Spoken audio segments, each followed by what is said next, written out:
to the cloud. Well, hello everyone. I'm back again. Seem to be eager to do these little videos at the moment, having done one just yesterday. But today I'm not on my own. I'm with a new friend, a new Facebook friend, and I'm delighted to introduce you to my new friend Richard, or Billy Whiz, he's sometimes known as, and he's a Facebook commentator, really, who's an atheist. But a smart, kind, nice atheist, I'm told. He said he was worried that he was being like a lamb to the slaughter this morning. I guess I feel the same way.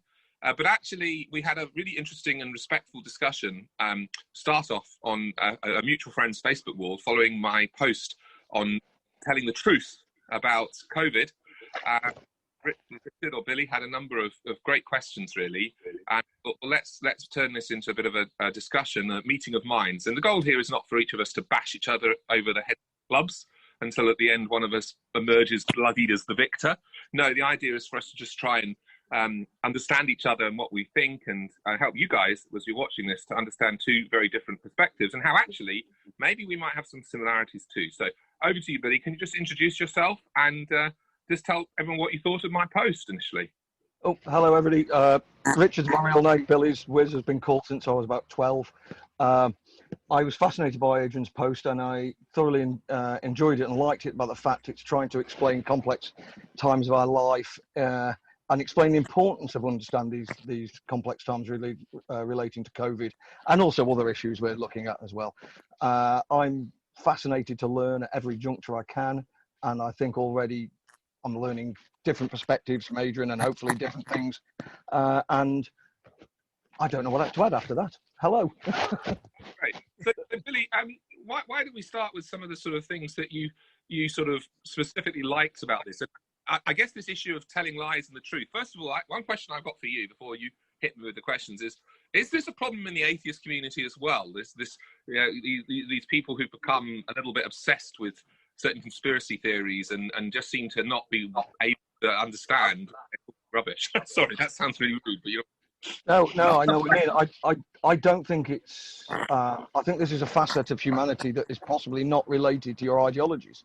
Our psychologies are very complex structures, and I'm fascinated by what is it within our complex structures that we share in common across ideologies that drive us to believe some way. Conspiracy theories, is it a desire to stand out from the crowd or see conspiracy wherever you want to? Is it related to theology? I don't think it is. There are conspiracy theorists within I don't want to say atheist community because it's not a community per se, but yes, of course there are. Of course there are people who have irrational thought processes. Yes, and so, I mean, obviously for me, I had seen a lot of this on my Facebook wall. I don't know if you see a lot on your Facebook wall, but that's partly, I suppose, a kind of accident of the way I used Facebook, because I had a lot of people in the early days who read my blog, and I guess most of those are probably Christians, to be fair. A lot of them were American Christians, and so I've got a lot of people who befriended me in the early days, and I used to just friend them back. This was before the idea of a sort of a fan page, which I hate the thought of, to be honest, but So I these people on my Facebook feed, and line after line of some of this stuff, you know, things like, oh, you know, we must just all take anti-malaria tablets and then there would be no problem, it'd be a cure, which is just nonsense. Or, you know, it's all a conspiracy to try and get rid of Donald Trump. And as much as, you know, we might, most people outside of America would agree with that idea to get rid of him, we're not going to sort of crash our economies and pretend we've got an illness just to do that. You know, and all sorts of other craziness, that things like the vaccines are going to be a mark of the beast. So I'm seeing all of this stuff in my feed, and eventually it was just one too many of them, and I kind of got, you make me angry, and so they got a bit of a rant, and you read that. I guess you were quite interested in this idea of truth, were you? Was that what drew you to it a little bit? Yeah, I'm quite fascinated by epistemology, and is this an epistemological issue we're looking at? When we look at conspiracy theories about people, how are we capable of understanding what we know and where our knowledge comes from? And I think this could be at the crux of some of these issues of conspiracy theories, because it's maybe, I don't want to use the word ignorance, but a dismissal of the concept of what is knowledge and how can we verify something we know. So that's how I see conspiracy theories, because it seems to be wanting to take a step back and also ignore the concept of Occam's razor. which is it's quite a useful tool when you're trying to analyse conflicting views. Right. No, sure. Do you want to explain that to people who might know what Occam's razor is? Yeah, Occam was a Franciscan monk, lived just south of Surrey, and it's called a razor because it's talking about cutting things away. So his principle was that if you have two opposing explanations for a same event, the one that uses the fewest assumptions is most likely to be the one that's correct. So it's effectively talking about how to analyse assumptions. I see. So how would that apply to this sort of conspiracy theory idea then? Well, to an extent, exactly as you just mentioned about when we said the mark of the devil, or the theories about Bill Gates putting chips into vaccines, etc., and were these government conspiracies to create this virus? Well, if it was, it's an incredibly convoluted and strange way to go about it, because you have no control over what's happening there. So you have to take the step back and say, right, let's look deeply into what you're saying, what your conspiracy is, and how actually likely and beneficial is that to those who are creating the conspiracy. And quick example, I suppose, is those who believe the moon landings were fabricated. Well, that would be a conspiracy that would require tens of thousands of people to buy into it and nobody to leak from it. And that's very unlikely that you could keep that secret. No, so I suppose then you and I would both be similar in the sense that we obviously would be quite sceptical of these conspiracies and take a more sort of simple view of life, that it's more about people's kind of incompetence often rather than their malignance, because we're all very incompetent, let's be honest, and actually dealing with, this crisis, which is in many ways that I would argue the most serious medical, economic, and social crisis that has happened in our lifetimes, and certainly since World War II, and arguably in terms of its global impact, perhaps even before World War II, because what a lot of people don't realize, during World War II, a lot of members of the ordinary populations of countries were not perhaps as badly affected as it's starting to look like we will, and particularly in certain countries of the world. Whereas at the moment, it's rapidly becoming the case that this has had a huge impact on every country pretty much in the world. And we're not really hearing about some of the impacts in some of the poorer countries in the world, which have just been devastating economically as well. Because if you can't work in India or Africa, you can't eat. There's in certain parts of those countries, there's no ability to get money any other way than working. And so if you have a lockdown, that's going on. So it's an absolute disaster for people. And we're only at the beginning of that. I think things like the furlough scheme are sort of hiding some of the economic realities from us that are just devastating. Almost daily in the UK, you hear of another company letting people go, and everyone who's let go, it's another life, isn't it? Who's suddenly in financial peril. So, yeah, I completely agree, and I completely agree with the comparison towards the Second World War. This is an event that doesn't respect age, it doesn't respect theological views, political views, country affiliations, whatever affiliations you want. It is a virus, and its impact is utterly incredible. And that's why I find it difficult sometimes to follow those conspiracy theorists who are willing to almost ignore the consequence of what's happening and claim the consequence isn't there until it happens to them. And that's the strange thing, because one of my questions I was going to have to use is about the way we perceive the world and the way we perceive the size of our community. And I think that can drive people's views. And maybe what makes people believe certain things is, I'd say often say this, how selfish they are to an extent. What is my community? Is my community the people in my family, or is it the people in my town, the people in my county, the people in my country, or the people in the world? And I'd like to think I have more of the global view, and I believe that most Christians do as well in that. We have a globalized view. That the Bible teaches us that as a fundamental, isn't it? To treat our neighbour as ourselves. And I believe sometimes that's lost in the messaging around this. And if you step back and look at it in that manner, that must surely drive our responses to it and our understanding of it, because then only then can we understand the consequence. Yes, no, I agree. So one of the things I discovered after I'd written this, because I had a bit of a view when I was writing this that, I had what I call sort of an Elijah syndrome. I don't know how well you know the story of the prophet Elijah, but there was a moment in his life where he got depressed and he sat in a cave somewhere and he said, woe is me. I'm the only one left. I'm the only one that, follows you, God, anymore, or believes you. And you can have that sort of mentality sometimes when you're writing, especially, because I'd seen so much in my feed. And most people who were more on the sane side just weren't sort of speaking. And so you sort of think, oh, am I going to lose all my American friends, when I write this? But I was actually really gratified that the response has actually been huge. And there's a lot of people who said, actually, Adrian, you said exactly what we were thinking. We just didn't know how to say it, or we didn't feel right to say it, or we didn't feel comfortable to say it. And so that's been good. But I also discovered that there was a particular Christian group in America called Biologos, which is quite interesting. Bio from biology and logos, the word, and all the rest of it. Who actually had come out with a statement, basically saying that as Christians we should be seekers after the truth, and that was a word that was used of you by our mutual friend on Facebook.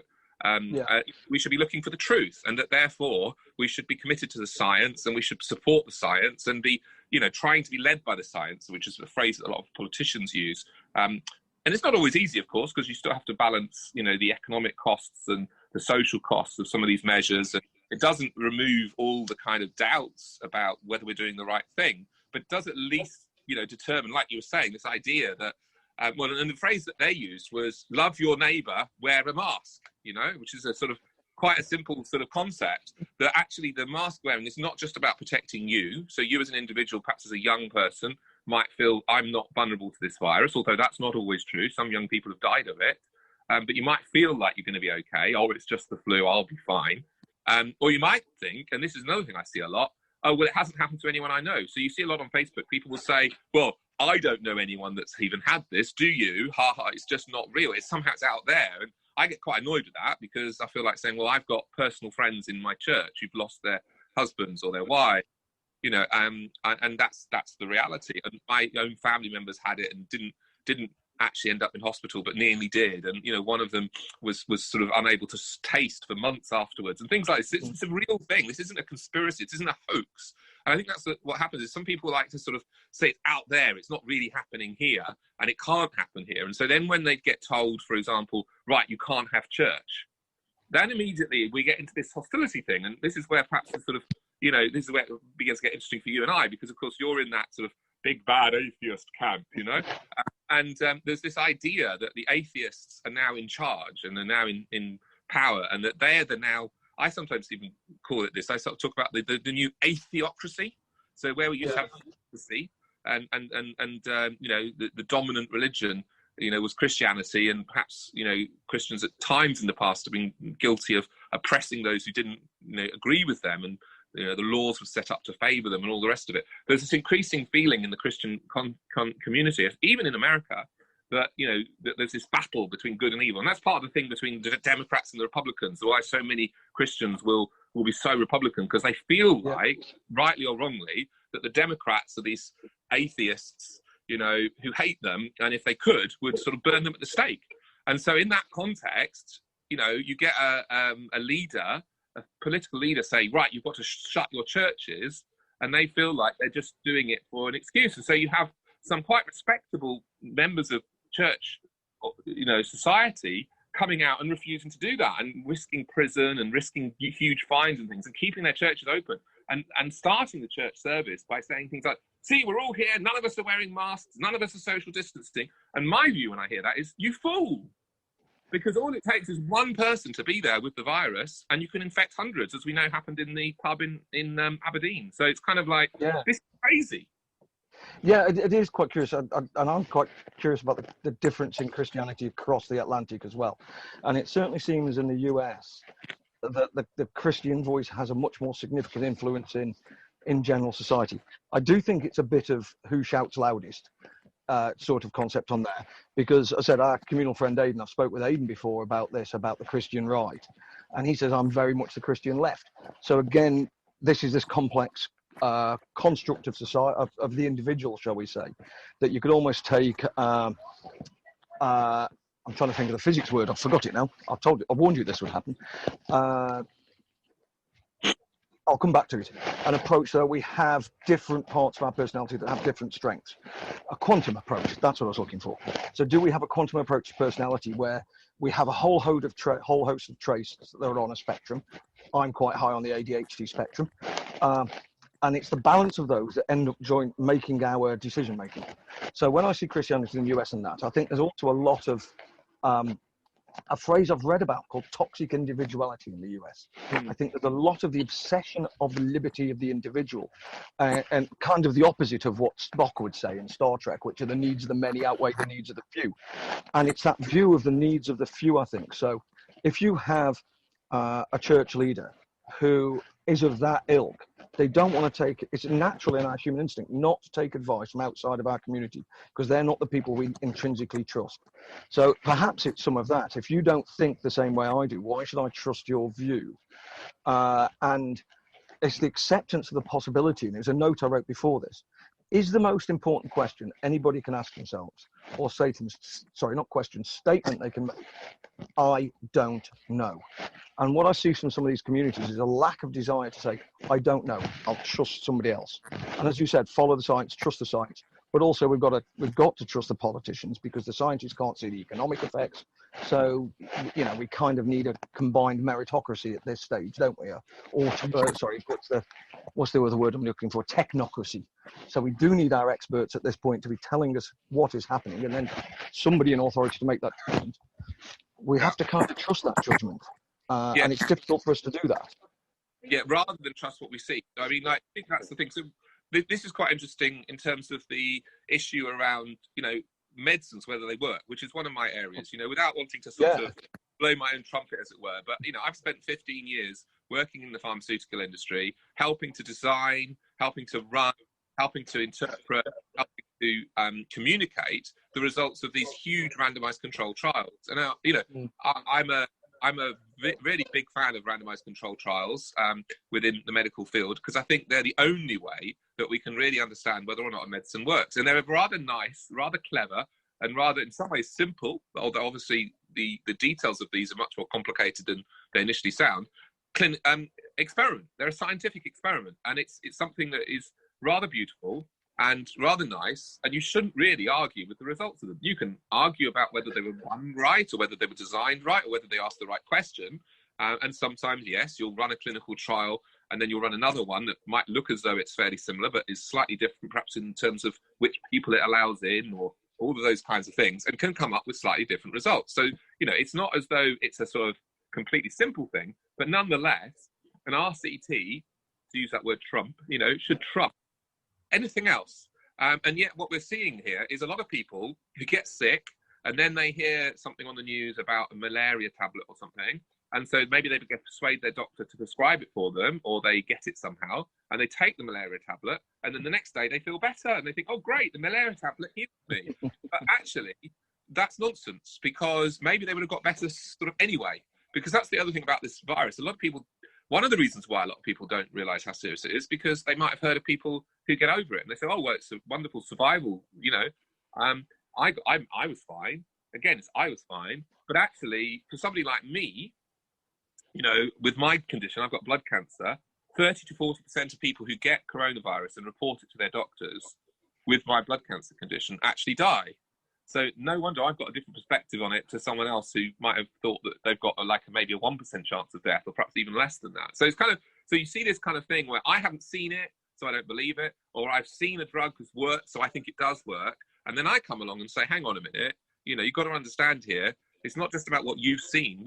We need to look at a much bigger picture, and we need to do what the UK has done amazingly well, and recruit tens of thousands, I think it's 11,000 people into a huge randomized control trial to test these drugs and see which ones work.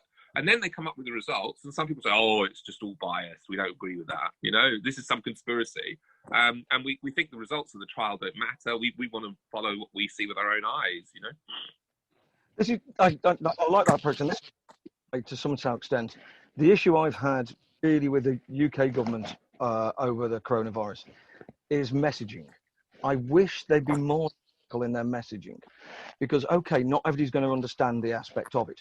But if people like yourself and myself can understand, we can pass that on to people we know. I've had this discussion with a guy, as you almost identical what you mentioned there. He kept saying, if the coronavirus is here. And I go, what do you mean if it's here? The answer is yes. And people don't understand what evidence means. It comes back to epistemology again, doesn't it? The understanding of knowledge. So because people don't understand that the drugs trials are so complex, and that the placebo effect is so strong, and regression to the mean is what happens with pretty much everything. You know, we don't die of everything we ever get ill with. So it's an understanding that doesn't affect nature, and it's only through, you said, through the controlled, randomized, double-blinded trials that we can do and understand that that effect is. I had somebody I knew who said, talking about homeopathy, don't get me started on homeopathy, it works for me. And I just said, how would you know it works for you? You've got better, no, the cause and effect there. Correlation doesn't mean, and why I wish the government messaging was stronger to explain to people what the factors of this virus are that make it a dangerous virus. For those, I'm sorry I'm talking to yourself, you only know this heck of a lot than me, but how I understand it, for what I've learned, we look at morbidity, we look at number of cases, and we look at the R number. And it's through those two factors is how we, what sanctions we need to take to control this.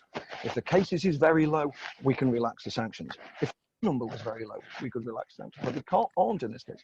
But I don't think that we've been educated enough as a populace to understand that. And then to understand the consequences, exactly as you said with your blood cancer, what I haven't told you is I'm just waiting treatment for prostate. So we have another thing in common.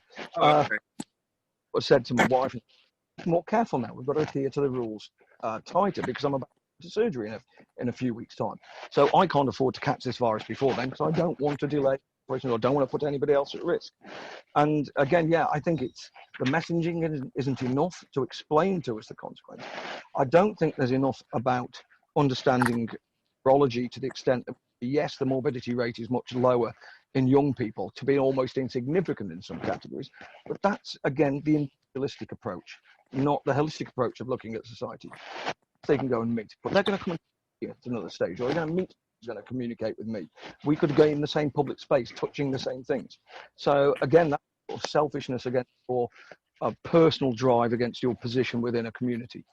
And I wish we'd have methods to help people understand this better, because I think it is as bad in this area as the virus itself, and those who are not ignorant will deal with it better. No, I agree. So now, Billy, we had a few sort of thoughts that came up. You had some questions, didn't you? And I thought it might be good to cover a couple of those, actually.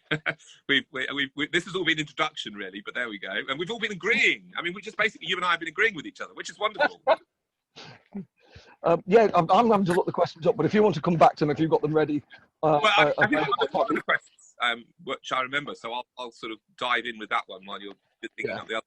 Was this idea, one of the things I said in here was that, look, Christians are meant to be seekers after the truth.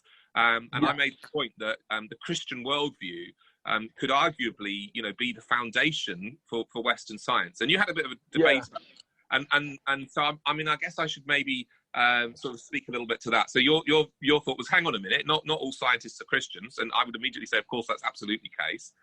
But my argument was this, that if you were looking at Europe and the sort of renaissance of science, I know there was science in the ancient world, Archimedes and all that sort of stuff. But if you look at Newton and all of those types of things, they were all Christian in terms of the worldview, in terms of the background. Some of them would have been, stronger or lesser believers. And I think for me, look, let's put it this way. Supposing the whole world was atheist, back in the days, and supposing nobody really thought that there was a creator, nobody thought that there was any order to the world, that there was any structure to the world, that there was any design to the world, that it was all just random, and that it was all just, just the way it looked, just disorder, there was just chaos, and then we die, without that sort of sense of the other, the designer, the order, the structure, the absolute truth, if you like, that we can see. Would people have had that scientific urge or not? So my perspective, and I could be wrong, is that, but I felt like historically that Christian worldview, that there was a truth out there to find, that there was a creator who had set the world up, and even today people talk who might be absolutely believers in evolution and all the rest of it, and completely accept all the sort of modern science, but they'll say things like, well, did you know that for example, the water molecule, if it wasn't designed the way it is, where the ice forms on top of the pond rather than at the bottom up, and that's one of the few liquids that will happen with, life wouldn't be compatible. So there you go. God set up the constants of the universe in order that these things would work, because there are that if they were just slightly different, life would never work, or if we were that much further away or closer to the sun, that we wouldn't survive. All these kinds of things. So there's this idea that a designer has somehow created the laws of the universe, and so if the laws of the universe have some sort of absolute authority behind them, we can try and find them, and we can try and be like God. We can try and be creative, if you like. We can try and be seekers after the truth. And actually, the bizarre sort of way, the way I would see the history of science, if you like, in Europe, since that Middle Ages and beyond, is that eventually it's almost like Christianity spawned this sort of science thing that almost then turned back on its creator and said, hang on, once Darwin comes along and other people comes along, we're not so sure we believe, that using this seeking after the truth, we're not so sure that there's evidence to say that there is a God, because of course, I think both you and I would agree that you can't necessarily prove or disprove God in the way that you can prove or disprove whether a drug works. It's not quite so simple. And so ultimately, the monster of science, if you like, turned and became anti-God. And you had the whole sort of God is dead movement and all of that. And the idea of sort of atheism almost emerged out of that. But it's a bizarre sort of thing where I would almost argue that the philosophical underpinnings, it's a bit like morals. So, a lot of Christians will turn to an atheist and say, how can you have any morals? And we're not saying that atheists are bad people, they're not. But what we're saying is your very morals, or in this case, your very searching after the truth, the origin of that historically was the Christian faith, is what we would say. And now you're still holding on to these things, but where is the foundation? So I guess that would be where I mean, you're very welcome to come back at me and say that's a load of rubbish. Go ahead. I certainly wouldn't say it's a load of rubbish because I don't have the answers.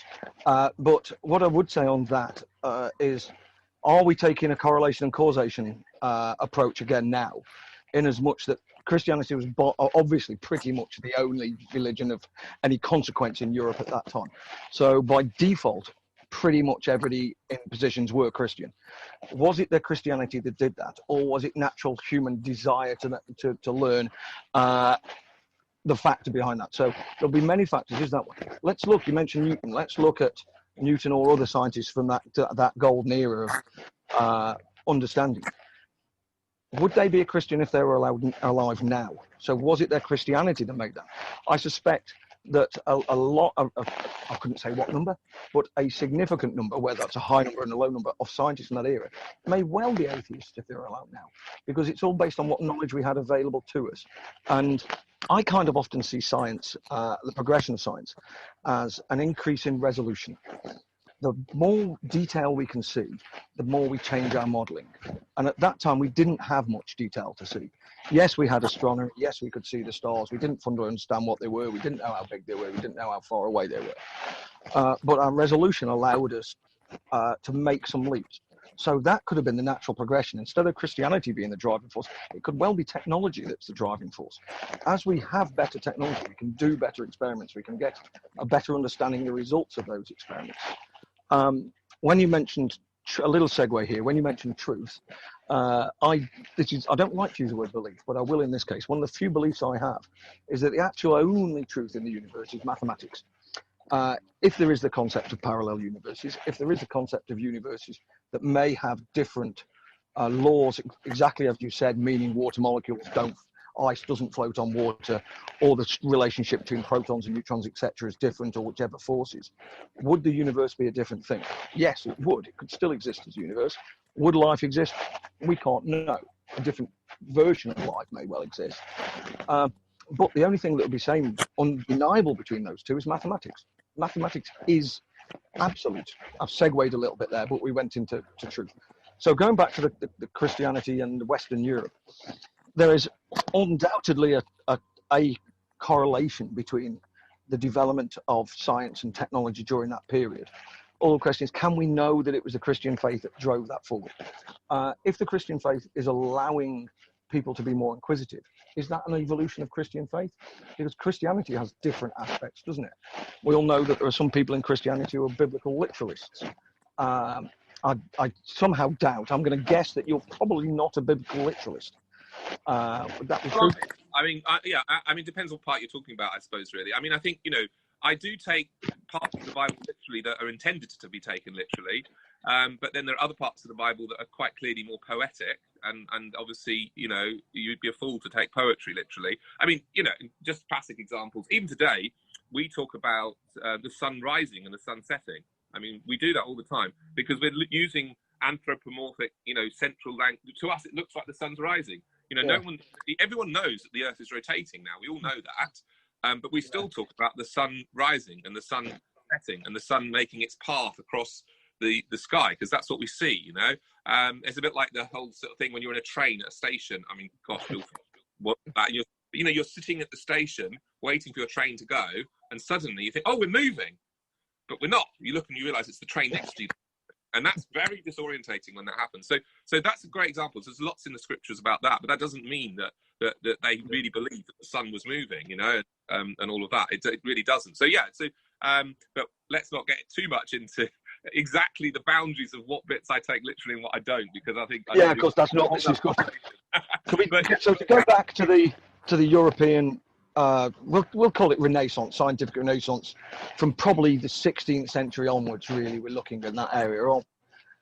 Yes, there's obviously a relationship between Christianity in Europe at that stage and where we are now. Was that the driving force? I don't know. Was it areas of Christianity were becoming more open? Was it potentially because we're starting to see different factions within Christianity and different interpretations of Christianity?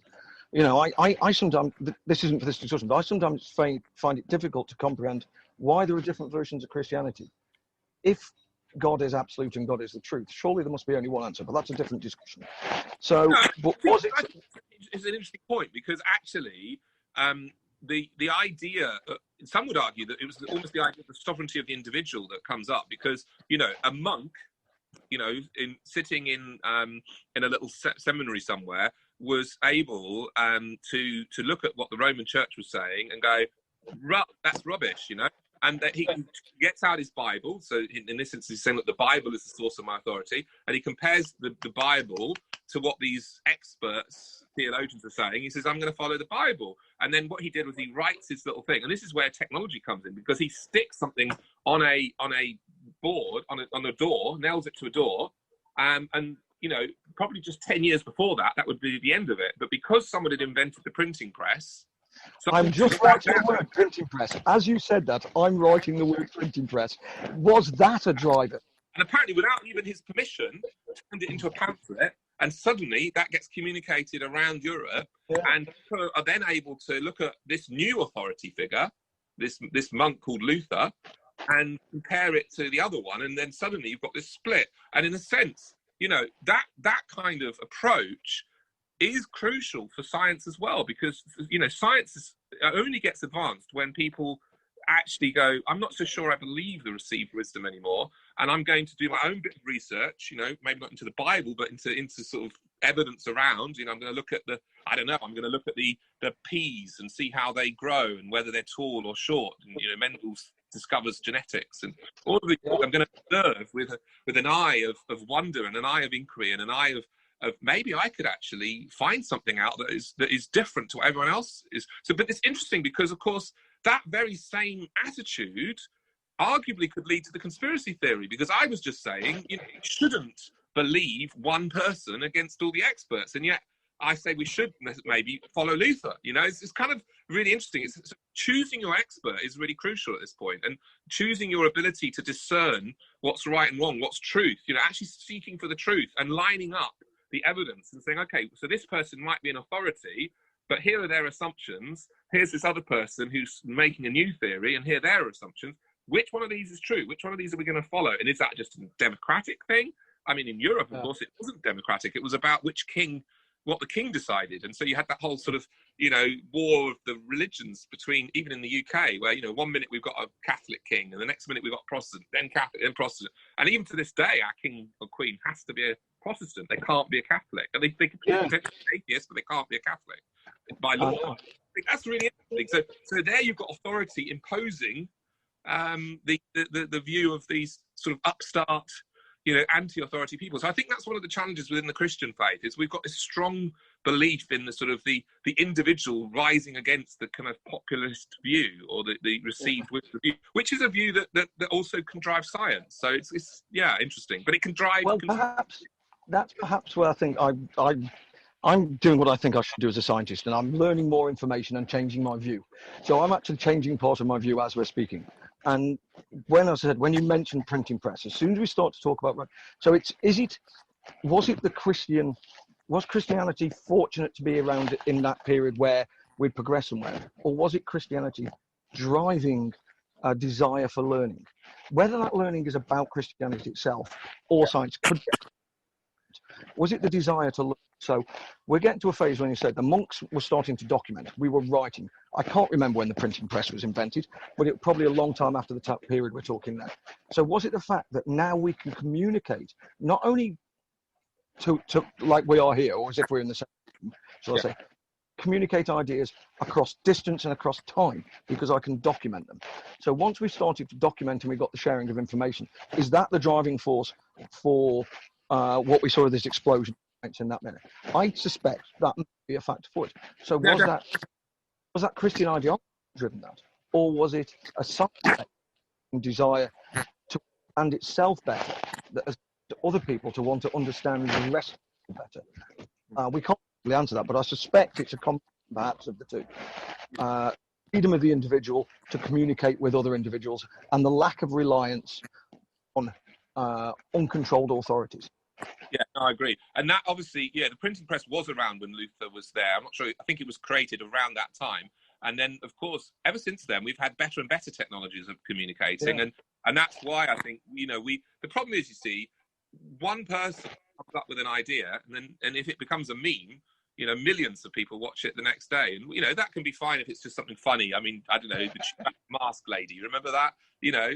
And she just sort of has her moment of joy in her car, and the next thing you know, it's spread with the world. And that happens. Everyone has their sort of 15 minutes of fame. We're all potentially the next celebrity. We've all got our kind of paparazzi watching us. And you've got to be careful. You never know who's filming you and what might go there. But all of that. So I think that's definitely part of it. But you had some other questions, I think, and some other comments. Yeah. I don't know if you.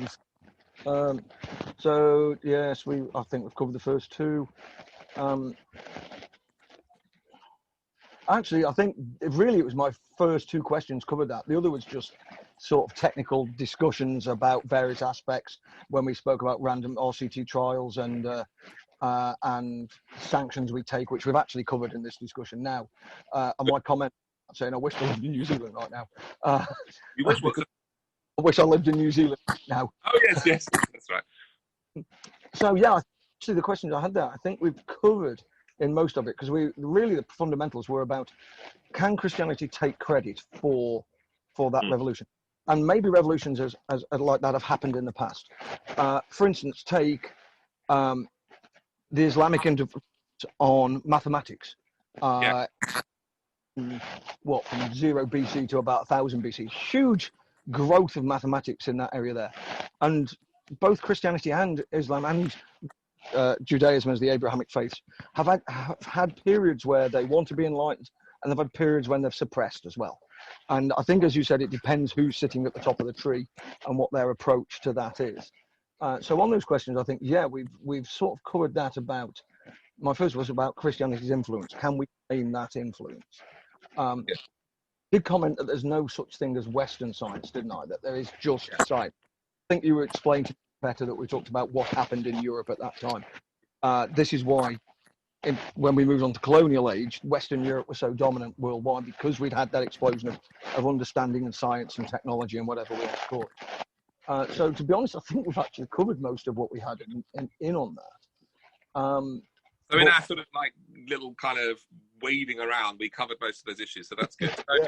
So just to acknowledge, I'd never said that only Christians can be scientists. In case it no. But I guess my question, and actually I haven't quite heard an answer to this from you, so this is my question for you. Where does that seeking for the truth come from if you're not of faith? Because it's easy to see, you believe the creator's out there, let's find out what he's done. If you don't believe that, where does that come from? I just lost a bit through streaming just on there. I think I lost. I think you're saying, where does my desire to learn and to understand come from? Yeah, looking for the truth. Yeah.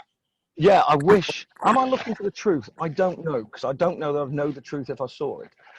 what we believe to be true as little as 20 years ago isn't true now. So go back hundreds of years. You know, if we went back into medieval England now and we had this, and we perceived medieval England as our so almost I won't say romanticized, but Hollywood view, we'd probably be burned for being witches because of what we know now. What everybody in the entire who's lucky enough to have had an education in the world knows is more than what people knew a few hundred years ago. So the truth, I don't know. I don't know what the truth is. That's why I said earlier that I think the only truth is mathematics. Everything else is an evolution of the truth, or an expansion of the truth, or a higher resolution of the truth, as we can see things in more detail. For instance, a quick example of resolution of the truth. Newton, we mentioned earlier, we can fly a rocket to any of the planets in the solar system using Newtonian mechanics. But Newtonian mechanics, you cannot get your sat-nav to work. You need Einstein for your sat-nav to work, because unless you take into account relativity and time dilation, you can't triangulate the satellite signals. We won't go into too much detail. So Newton was true. We knew he was true. We could understand, he could explain it was true, until we got a bigger, better resolution. So my desire for the truth, is it a desire for the truth? I don't think it is a desire for the truth. It's a desire for understanding. Is that the same thing? I don't know. And as I said, I think that's the most important. That's the desire for the truth, perhaps, to say, I don't know, and I want to know why I don't know. And perhaps it's a lack of arrogance, the ability to step back. Perhaps I see in some communities, and I see postings, as we mentioned, don't like to say that's the Christian right in the US, those with the loudest voices. I think they're suppressing the concept of I don't know. Very good. Yeah, very good. Well, I think, you know, what's been really gratifying about this conversation is you and I come from completely different backgrounds. We've got completely different view of the world. You know, I believe in a God, you don't. And yet, actually, we've agreed on an immense amount, and it's been less of a kind of throwing rocks at each other, like some people might assume, and more of a sort of trying to kind of mutually understand and discuss. And I feel like there's a lot of other things we could talk about, but I'm also aware that I need to go and worship my Creator now. I'm recording this on a Sunday morning, and I've got an appointment with YouTube and with Jubilee Church. And I guess, I don't know, what does an atheist do on a Sunday morning? What will you be doing then? Normally I'm very sporty, normally something around sport. I'm a very keen hockey player, but we can't do that at the moment. On a Sunday morning, relax. Is that that's what I try to do. Well, it's lovely to chat, and you know, maybe we can have another conversation sometime and try and find something more to disagree about. But you know, it's been great, and thank you very much, Billy, Richard. Wonderful to chat to you, and this will be posted sometime this afternoon, I think, once I've finished with my church and had my lovely Sunday lunch from my mother. I'm still, actually, I'm a boomerang generation person at the moment. I'm staying with my mum and dad, although that will change soon. I'll hopefully go back to my wife and kids, who I was hiding from, because obviously they're a source of infection. Yeah. But, you know, the rates are going down, and this is the thing, you've got to know your context. So, you know, people in the US, unfortunately, the rates are still going up in many states. But for us at the moment, the rates are stable at quite a low level. I think only about 9 or 10 people dying a day at the moment, which is wonderful. It's not many, and hardly anyone in hospital, and less than 1 in 2,000 people in the UK right now being infected. So, you know, I'm a little bit less nervous, but I am still a bit nervous. So I've got to be careful, and there will be certain, you know, precautions that I'll be taking when I go back home, and things like that. But that's the plan, to actually sort of do that over the next little while. So thank you very much. And can I just say one more thing? I want to say thank you. It's been a very interesting 36 hours since I first got to know you. Thank you for allowing me to talk. I really look forward to actually exploring other areas where we don't agree, because we clearly do have an incredible amount, I'm trying to think, philosophically in common about our approach to it. I would like to explore our differences in the same way we have about perceptions of God, but I think that is really probably the only difference we have. Maybe I'm a little more sport obsessed. No, I like my Formula One, so yeah. But so yeah, and it's good that we can explore our differences, and we probably can, because we can accept our similarities. If either of us had a different personality, we probably wouldn't be having this conversation. I think you're right. Well, it's lovely to chat, and we'll be in touch. All the best. Thanks a lot. Bye bye then.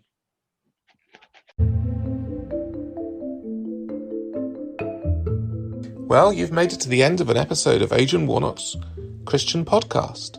You must have some stamina. Well done. And if you liked what you heard, you know what to do.